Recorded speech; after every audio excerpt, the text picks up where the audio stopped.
যুগ যুগ পর যখন ভাবলাম এখন একটু ল্যাদ খাবো, কিন্তু তখনই মনে পড়লো আমার মোবাইলের গ্যালারিতে ভরে থাকা যে পুরনো ভিডিওগুলো আছে সেগুলো কেন পড়ে পড়ে কাঁদছে।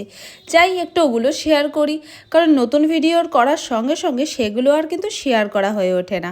শুনে নাও কোথায় গেছি। হোটেল লাবণ্য, চলো দেখাই। আবার এই রুটে ফার্স্ট, খুব ভালো। আরেকটু আগে গেলে ভালো হতো, সন্ধে হয়ে গেল। দিনেশদা পিছনে গাড়ি নিয়ে। এখানে একজন এসে দোলনা চাপতে শুরু করে দিয়েছে। আর ফ্যামিলি গেট টুগেদার আছে, সেই কারণে আসা।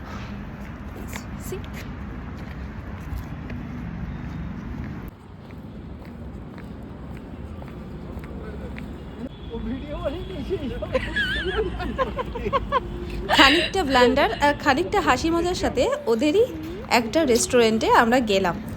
যেহেতু ভুল করে এসে গেছিলাম আমরা ওদের রিসর্টে, ওখানে গিয়ে দেখলাম আমাদের জন্য আরও অনেকে ওয়েট করছে।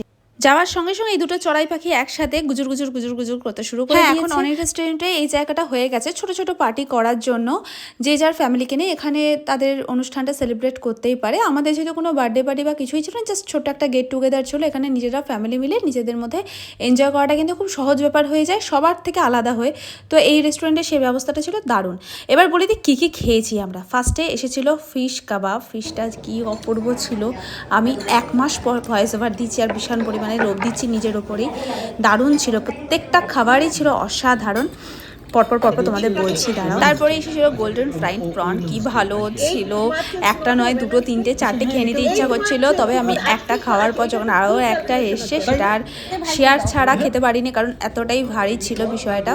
তারপরেই এসেছিল এটা মাটন কাবাব, শিক কাবাব। এটাও দারুণ ছিল। তবে আমার ফিশের আইটেমগুলো এখন যেন বেশি খেতে একটু বেশি ভালো লাগে। তবে হ্যাঁ, প্রত্যেকটা আইটেমই ভালো ছিল। মানে স্টার্টারে খেয়ে এত বেশি পেট ভরে যাচ্ছিল যে আমি মেন কোর্স খাবো কোথায় খুঁজে পাচ্ছিলাম না। তবে খেতে ভালোবাসি তো সবটাই জায়গা কিন্তু হয়েই যায়।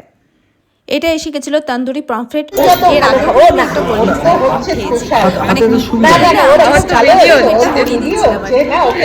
একটা